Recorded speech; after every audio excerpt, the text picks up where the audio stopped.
Welcome back. In March 2020, 47 congregations of Jehovah's Witnesses in Namibia suspended all congregational meetings due to COVID-19 and the regulations that are in place to curb its further spread. These meetings are usually held in 33 church buildings around the country, and this year there will be a 3-day convention that will take place online. Joining me with more information on this is the regional spokesperson for Jehovah's Witnesses Namibia, Sheldon Greenwood. Good morning and welcome to Good Morning Namibia. Good morning, Denver. Thank you very much.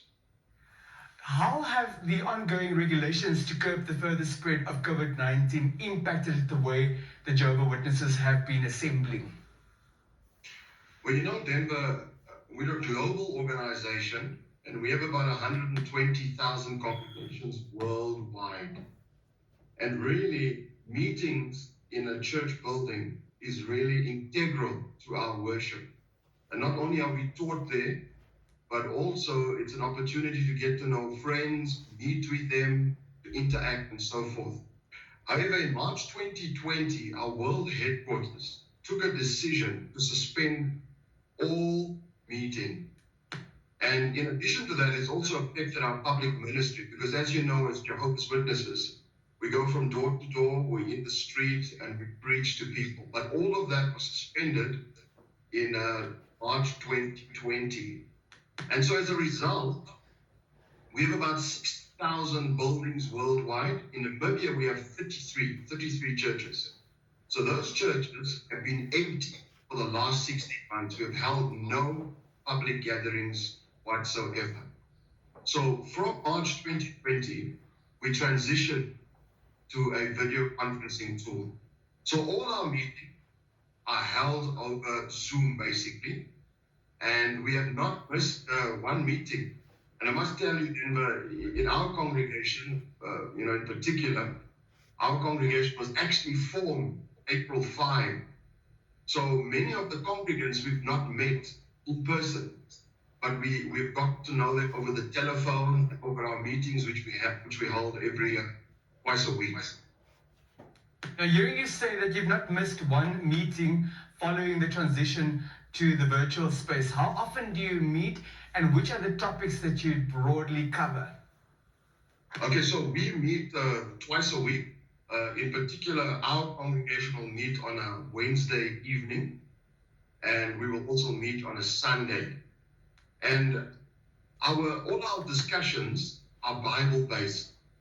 So what we will normally do at our meetings, especially on the Wednesday evening meetings, we have a number of videos that we also play. Some of the things that are discussed, focus on our relationship with Jehovah. So Jehovah is the personal name of God. And so how can we strengthen this relationship? So basically that is what it's all about.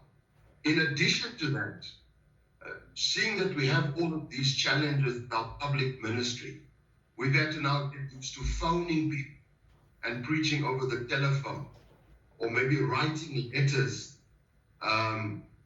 And so we have focused our attention on how to transition to this form of ministry so that our ministry does not stop. So that's basically what our meetings are all about. And of course, everybody is invited. How do you deal with funerals during this time? Yes. So funerals and weddings. I personally, I've attended about 3 weddings, and those are all over Zoom. Also attended some funerals as well. That's also over Zoom. So the idea is that our world headquarters have encouraged us along 3 basic lines why we want to go the route of meeting in this way. First of all, life is precious. So we don't want to take any unnecessary chances. Then secondly, we need to be obedient to the government direction. And this direction differs all over the world. So as far as the Namibian direction that we get from the government, we have to be open to that. And then the last thing is basically based on a scripture in the Bible that basically says that, the shrewd one who sees the danger and he protects himself. So those are the 3 kind of guidelines that has caused us to take this approach. approach as far as our meetings and public is concerned. And of course, we don't want to get injured by other people as well. Thank you for sharing those guidelines, but the question remains, how do you deal with funerals? So with funerals, so what we will do is we will have a memorial talk over Zoom, and then at the burial place, or if it's a cremation, the local guidelines, according to the government, those will apply. So please talk to us about the 3-day convention. So basically, the theme of the convention is powerful by faith. And many people will agree that today the world is in crisis on many different levels, economically, morally. We think about leadership. We look around the world, see that there are so many uprisings, and the problems that humans are experiencing now are intractable. And in addition to that, there is many faith-destroying things. And as a result, many people have lost faith. They have no hope for the future. So this convention, Powered by Faith, concentrates on how we can build faith. And very interestingly, in the Bible, 11 verse 1, it actually shows that faith is not incredulity. Faith is actually based on evidence. You have to examine the evidence, and there's sufficient evidence that points to a God, even though he's unseen. And so for this convention, we're going to have a look at textbooks that's going to help us to build our faith. The one is creation, and the other one, scriptures. So basically, the convention has over 50 talks, and they have videos that go along with them. The convention is available in about 500 languages. But here in Namibia, when we look at our local languages, Afrikaans, Damara, English, Herero, Kohani, Kwangali, Kwanyama, Ndonga, Banyo, Setswana, Sibosi, these are the languages that are going to be available in. So the convention is broken up into 3 days, and each day is broken up into 2 sessions. So there's a morning and an afternoon session. So just for example, on the Friday, we know that recently there's much interest in space, people going to space. So there's a very interesting talk with some excellent video that discuss the stars and the galaxies. And how does this contribute to building our faith? Then on the Saturday, we all know about Jesus, but do we know that Jesus had at least 6 fleshly siblings? What can we learn from them? That's something that will also be discussed. Then on Saturday as well, we know that today the world is divided. The world is very divided. Even the most advanced democracies are divided. And even in mankind's history, it's been a number of genocide. And this also divides people. Now we cannot travel. However, with the convention, we are going to travel virtually to the 6 continents. There we're going to see how people are expressing their faith, how they are living their faith. And then Sunday is a highlight. One of the social problems that we're experiencing, not only here in Namibia, is SGB, social gender-based violence. And why does that exist? It exists because people don't respect women anymore. So on the Sunday, we are going to have a discussion on specific Bible characters, women, and how we can imitate them, how we can learn from them. And then lastly, we're going to have a feature film on the Sunday afternoon.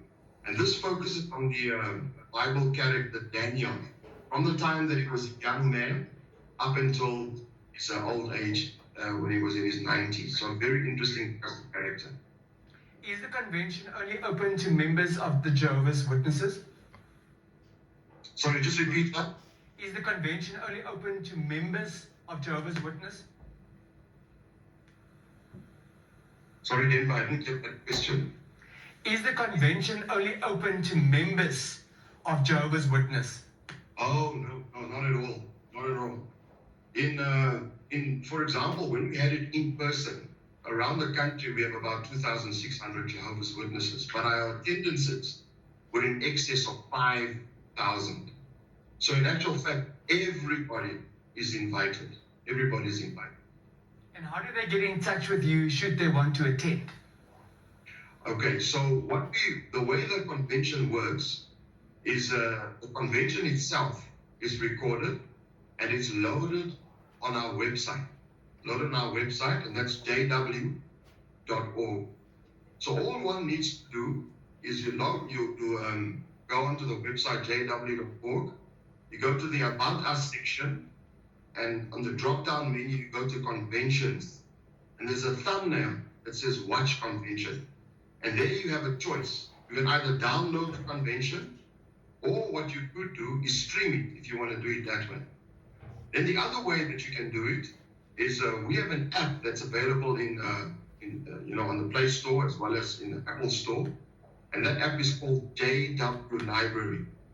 So if you download that app, and you will see on the front page, the Saturday convention is already featured. So those are the two ways that you can watch the convention. And the beauty of doing it this way is you can do it when you have time. And you can break it up. You can do it at any time, because now you've downloaded it or you're busy streaming it. So apart from suspending in-person gatherings since March last year, what is the stance of the Jehovah Witnesses on vaccination as an intervention to ultimately resume in-person church gatherings? Personally, myself, I've been vaccinated, and at our headquarters, 98% of the staff at our headquarters in the United States, they have all vaccinated. So we have no religious objection to being vaccinated. However, it is a personal decision that a person should make. Your final remarks this morning, please. Well, what we can say is that, all of us are very busy. We've got many demands on our time. But what the pandemic has taught us is that this world is really very unstable. One day we were merrily going along our business, and the next day we had this major lockdown that affected us. So life can change all of a sudden. But the one thing that is stable in our lives is if we have a strong faith. And that is because our faith connects us to our God, Jehovah. And Jehovah is stable. So when we connect to Him, we will be stable. The other thing is that strong faith gives us a strong hope for a bright future. And the last thing is that this convention is for everyone. Even if you are non-religious, it is also for you. If you're a single parent family, it's for you. If you are elderly, if you're a teenager, a husband, a wife, it doesn't matter what your language is. You will notice when you go onto our website is available in over 1,000 languages. So this is really for everyone. And so I strongly encourage you, the best thing that you can do this weekend is to download the Powerful by Faith District Convention. Thank you very much for your time, sir. Thank you. Thank you very much. That was Mr. Sheldon Greenwood, a regional spokesperson for the Jehovah's Witnesses in Namibia, talking to us about an envisaged 3-day convention. We'll be back after the brief break.